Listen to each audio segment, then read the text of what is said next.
Thanks for listening to the Women Emerging podcast. Every week we put up a new episode with insights into leadership, practical leadership, seen through the eyes of women leaders of all ages and all sectors from right across the world. Our aim is for women to be able to say, if that's leadership, I'm in. Don't forget to subscribe to the podcast and join Women Emerging on our website, womenemerging.org. That's womenemerging.org for more fabulous free leadership content. Welcome. Julie Middleton here, your podcast host and director of Women Emerging. This week's 5 objects are a really weird collection: a journal, a bear, a mask, a pillow, and a board list. I'm beginning to wonder if this series of episodes about big insights into leading, illustrated by objects, I'm beginning to wonder if this is becoming one of the craziest ideas there is. But, you know, when I first read Monica's list, I was a bit sceptical about this interview. But, oh boy, the learning from them is fascinating.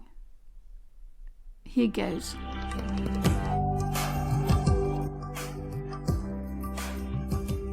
Monica, you have one of the weirdest mixture of objects I've come across so far. Perfect. Is that because you're an artist, you're a teacher, you're a director? You've sort of pulled these objects from a lot of different places, haven't you? I have, and I think hearing that from you makes me realize I think the way I like to live my life is to have my hands in a bunch of different places. And so as I was compiling this list of objects, I felt a little stumped, and I kind of last night I just decided I'm just going to have to bring an object in from all the different places I like to dip my toes into. And I think that's what makes it special. But hang on, the first object surely crosses all those worlds because it's a journal. Mm-hmm. Tell us why you've got a journal. Well, I have in my room, I have this huge stack of journals, and I call it my personal archive. And I've been journaling for probably, I guess, 10 years now, pretty regularly. And I think it's taught me so much about leadership because I equate journaling with getting to know myself in a really deep way. I mean, journaling, of course, isn't the only way that I go about doing this, but I think for me, I found that leadership comes in a much more authentic feeling way when I have spent the time to understand where some of the things inside of me are coming from, you know, taking time to unweave the things that I've been taught or the things that have been put inside of me. As I've done that work, I just feel like it's easier for me to come to a group of people and say, let's do this, or let's look at this, or what does this mean? Any of these things, the curiosity of finding the truth of whatever is going inside of me, it gives me the ability to look outside of myself in a more clear way. And it's interesting, I remember when we first talked about this, you talked about one of the things you discovered about yourself is your horrible ability to put people on pedestals. Mm-hmm. Which is, I suspect, something that a lot of women feel across a lot of different cultures. So talk to us about what would that journal tell us about this pedestal issue? The pattern. Yeah, I've had such a tendency in my life to believe that the answer is somewhere out there. And if it's out there, then it must be in another person.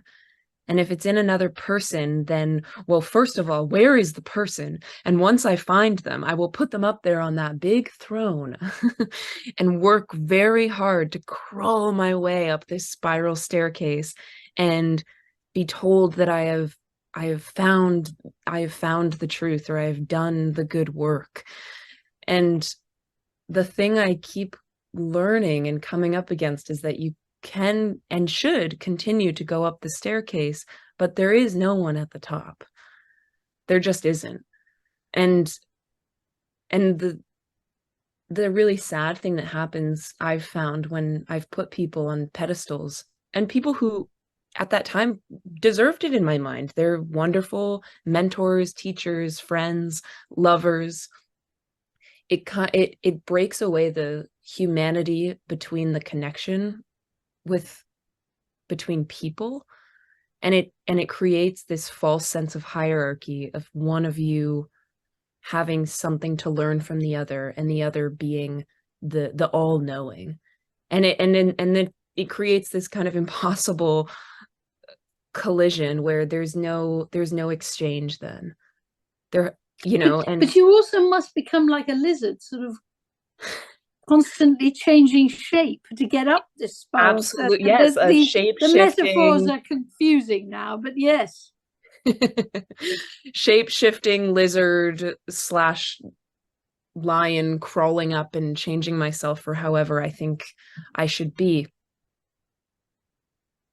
And it's a shame. I think it's something that, yeah, as you said, a lot of women can relate to, a feeling like they need to adjust themselves. I know I definitely feel like sometimes I adjust myself for who I believe I might need to be in a certain room or in front of a certain group of people. And the thing I've found is that every time I've kind of boldly taken that belief away and just tried my hardest to be incredibly authentic,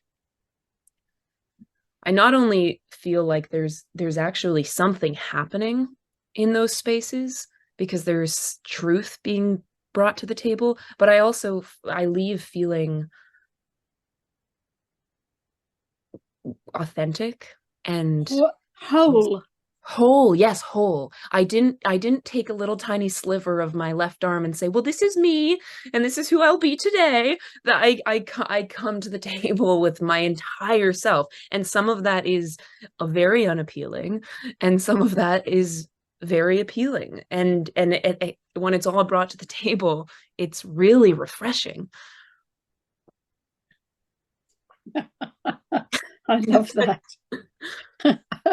I love this journal. The go on. Next object. Who or what or where is Bear Bear? So Bear. You mean it's repetition? Bear. Bear. Okay, got it. That was the name of a bear that my brother and I, it was my brother's toy. It was like his blanket growing up. It was his very important companion in all things of being a 5-year-old young boy. And my job in this equation was to take the bear and bring it to life. And thinking of it now, it was this kind of maniacal obsession that I had to take this bear and tell my brother these fantastic stories of its past. And I was so obsessed with however I decided to tell the story, I would watch his emotions fluctuate. I would tell these, that's why I said maniacal. I would tell these wretched stories of Bear's past and the things Bear went through in order to get to my brother. And I would watch my brother go into despair and feel these really awful emotions, or I shouldn't say awful, just I would make my brother very sad. And then I would flip the story and talk about the hero's journey of Bear and how he's come to be who he is today. I could see the theatre director developing very early on. Where does this take you on leadership? The way I've thought about this and how it's related to the way I like to lead, and what I think is a really important element of leadership is having this responsibility and awareness of the environment that you're creating.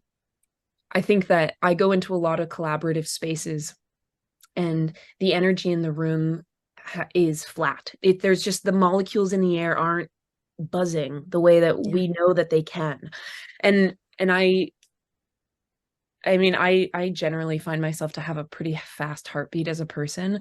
And I think it's important to create the space that you're asking people to sit with you in and create something in, or investigate something in. When people feel, I know when I feel inspired by a space or an energy or a group of people, it just creates this expansive way of seeing things and working with other people. That's not it's a very different, it's a wonderfully different, I mean, on the expedition we talked a lot about leading being about creating energy, generating energy. Yeah. And you express it in a beautiful way because it's an opportunity to create a sort of atmosphere and energy and microclimates. It's also a real responsibility because you know that you could create one that's deeply inappropriate one, couldn't you? You could get the energy right. You could take people in all kinds of directions, including the wrong one. Oh, absolutely. Yes.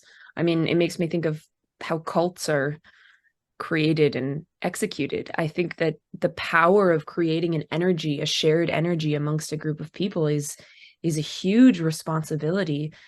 And when it's executed from a place of care and curiosity and authenticity, it's a very powerful, exciting thing. I mean, and it's one of my favorite things because so much of it is unspoken. You know, what'd you do? Go on, what'd you do? Give me some examples. If you were walking into a room that was flat, what would you do first? Well, open the curtains. Open the curtains. Open the curtains. Open the windows. Yep. And for me too, it relates back to what my object of my journals. It's having an awareness of the energy that you're bringing to a room.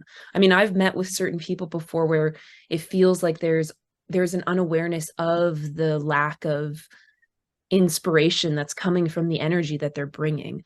A really good friend of mine and collaborator and I have a joke where we talk about getting activated before working on something. And it's not to say that I think the best rooms are high energy or working at a fast heartbeat. Absolutely not. I mean, really calm meditative spaces also have that molecule feeling of just being an activated space, of inspiring the room to think expansively. So when I go into a space, I try to make sure that I know and feel that my energy, what I'm bringing to a space, is activated. And then you're not just going into the room to sort of throw orders around and tell everybody what to do, because that's not leading. Exactly. That's creating some false sense of power and hierarchy. And I think that's the opposite of leading, actually. Which comes to your welded head cage. And I did warn people you had some crazy objects. What is a welded head cage? Well, I have it here beside me. Last year, I became very obsessed with these head cages that were used in the 16th and 17th century to essentially shut women up. Yep. Yeah.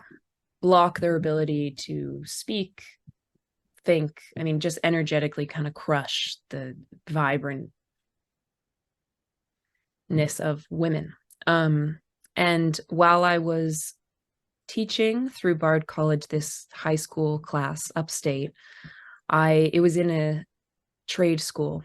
And the school that I went to growing up was an art school. So I was fascinated by these rooms. There was a welding room and a car repair room. And so one day after I had taught the class, I was walking around these hallways and I stuck my head into the welding classroom.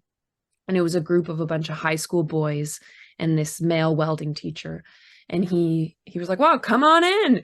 And he introduced me to his class and showed me around. And he was so excited by my excitement that about the welding that he said, "Well, after you teach your class, come to my room and I'll teach you how to weld." And so for that semester, I would teach my class, and I was teaching a art and performance analysis class, and then I would go over to the welding room and he taught me how to weld. And welding is putting two pieces. Welding is the act of putting two pieces of metal together. Exactly. And therefore building machines that are welded, but also sculptures that are welded, and objects. And what you welded yourself, a welded head cage. Yeah, exactly. Yes.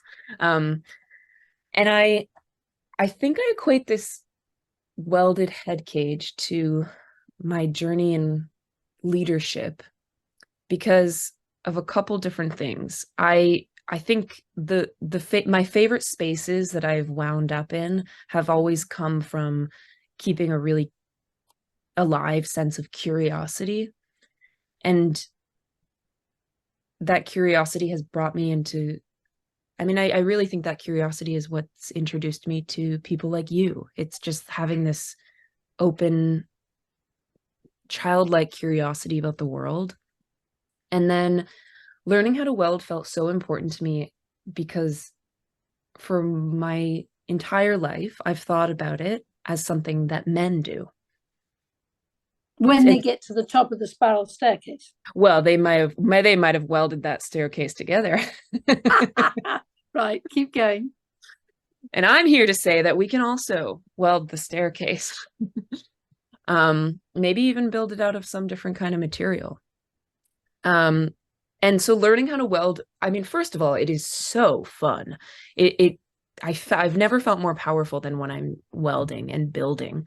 And I think that, yeah, I think to lead is to be very curious about where you're going, where you're interested in taking a group of people physically, mentally, being curious about what other people are bringing to the table. And then having the grit to continue on that path and go in and take the class and do the thing and learn the things that you don't know. And it just, it's almost the opposite of bear, isn't it? Bear is creating that sort of fizzly feeling and atmosphere and shaping what's about to happen. And then the welded head cage is prepared to pull your sleeves up and actually do the hard work. Yes, it makes me think about when we spoke about this idea of leading not being just a bunch of well-chosen words and performance of how we will be brave and we will lead forward, but how are we going to do that? And are we coming from it from an authentic place where we're really listening to the people around us and deciding how we're going to do it? The story you told me a few weeks ago of your friend who was working in the jails, this idea on how he was going to make these environments a healthier, safer place. And what was the advice that you gave him? I can't even remember. Oh, well, I'll tell you from my memory, it was the advice of whatever you do, don't just sit around and talk about how you might do it. Yes, absolutely. And do it and do it. Just do it. Do something. And then what you told me that he did was he noticed that the first thing on the list that the jail needed was repaired windows. And you know, maybe the meetings of how and why and how and how again might be helpful, and I think those spaces have a place of real importance. But just fixing the windows, I tell you, it goes further than that. He then said this jail is absolutely impossible to run because most of the prisoners have had no sleep. And when you have no sleep, you're really difficult. And he then walked around, talked to lots of people, and discovered they couldn't sleep because there were no curtains on the windows. So there was no darkness. Yeah. So the second thing he did was to order lots of material and get everybody to sew away and create some curtains. It's the practical stuff, isn't it? The welding stuff, the getting your hands dirty, and if the people whom you are asking them if they will follow you, if they think that you're prepared to do the hard work too, that helps. Absolutely. Yeah. Because I think that again diminishes the idea of leadership having anything to do with hierarchy. I do think that in leadership it's great to have, or essential to have, direction and be willing to make choices. I think that's a huge part of, the choice to fix the windows, the choice to, because there was a reason why it wasn't getting done before. There was a reason why they sat and were broken for however many years. But being willing to then point out the problem and say, then let's get to work and let's all fix the windows is, I think, a place where true leadership can happen. Now maybe we have to reveal just what a nutcase you are, because the next object is a pillow. Now, my memory, you have memories of conversations with me, I have memories of conversations with you, when you said you went to bed and threw your duvet and all your pillows on the floor. Yes. And then slowly took them back as donations to your sleep that you should be grateful for. Now, excuse me, but what is this about? Well, when I was, I think I will say 6 or 7, I have a very vivid memory of doing exactly that, of laying in bed and having a very hard time falling asleep.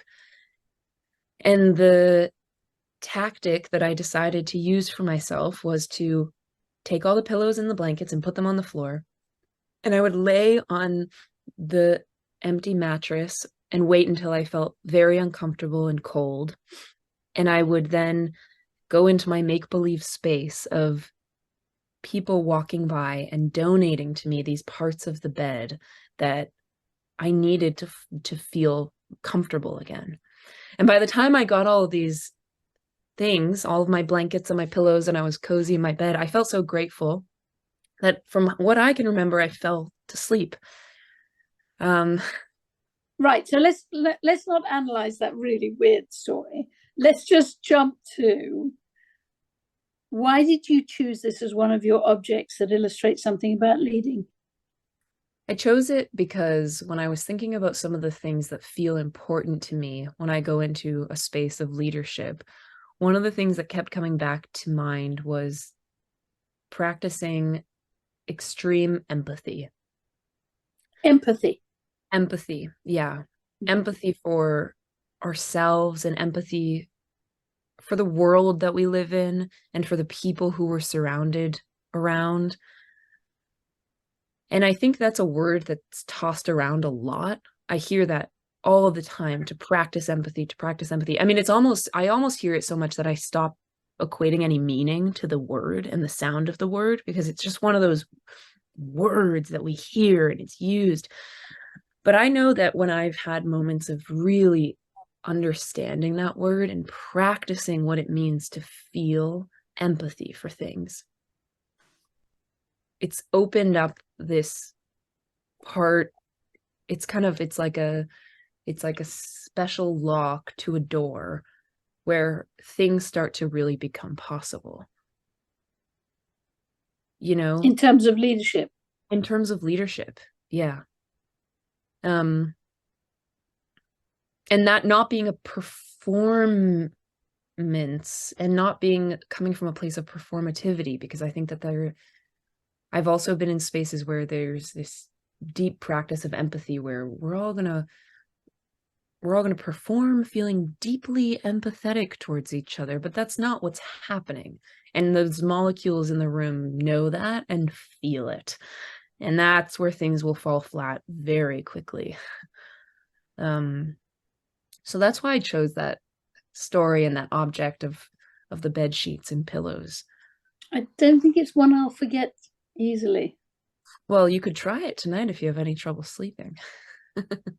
I've never had any trouble sleeping whatsoever. In fact, Oh, what a gift. I have no memory of putting my head on a pillow, because it's already asleep before it gets there. But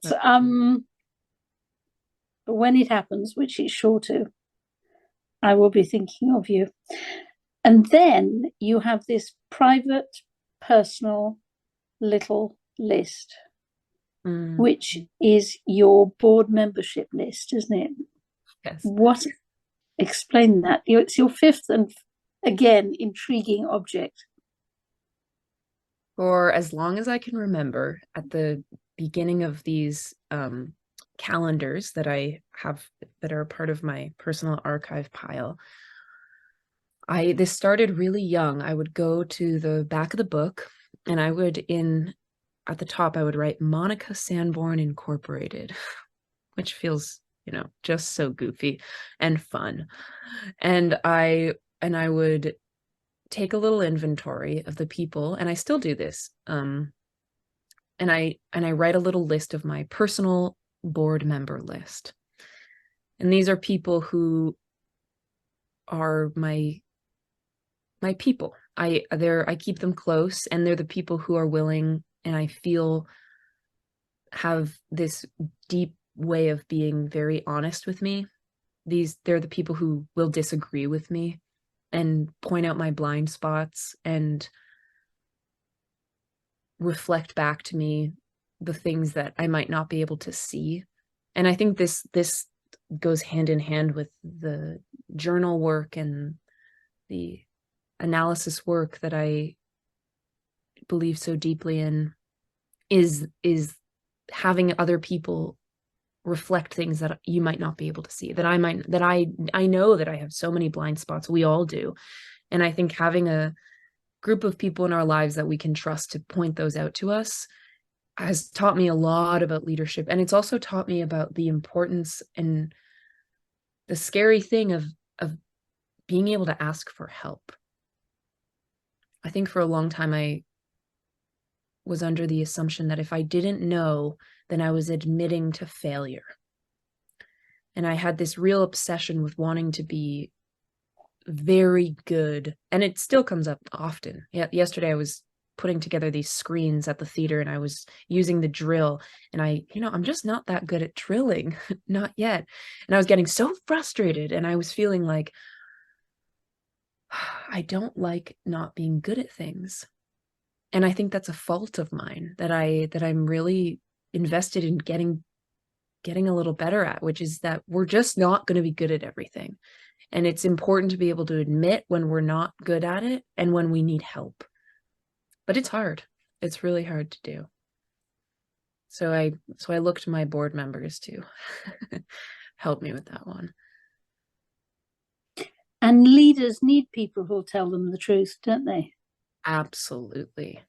Yeah. Because I think in certain spaces of leadership, I've witnessed they've done such a nice job at leading that people begin to believe everything they say. And I've been on the other side of those spaces, and that's exactly when that pedestal rigmarole happens, where, oh my goodness, this is my leader, this is my person, they know the all-knowing. And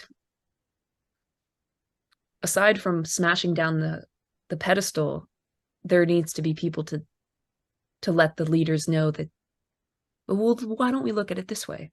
Or I disagree with you. I love when people disagree with me. It makes me feel really safe, because it's proving to me that I've surrounded myself with people who respect me and respect themselves enough to have an interest in looking at truth and looking at different angles of the crystal ball.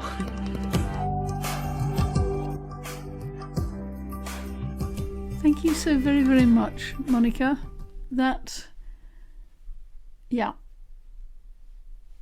Got to think about that. I will eternally have a memory of you lying in a bed with all your pillows on the floor with a bear next to you, and a journal in your hands where you're writing out the list of board members for your own organisation. How about that? And then you'll throw yourself out of your bed and start welding, because you are such a practical person, a practical leader whom I certainly would wish to follow. So thank you so much. We're coming to the end of this series of podcasts that are about the 5 objects. They have been a total delight. We'll come to the end of them around middle of October, because that's when the book comes out. The book comes out. It's hard words to say, actually. The book, as you know, is called If That's Leading, I'm In. And yes, it comes out middle of October. Very, very exciting. A little bit daunting. But it's not a book about leadership. It's a book that'll help you go on your own expedition to find your own objects. And I hope the book will give your expedition form and shape and help you to digest all the learning in a way that Monica certainly has taught herself to. Anyhow, next week, still a few more objects. Looking forward to it. Lots of love, Julia.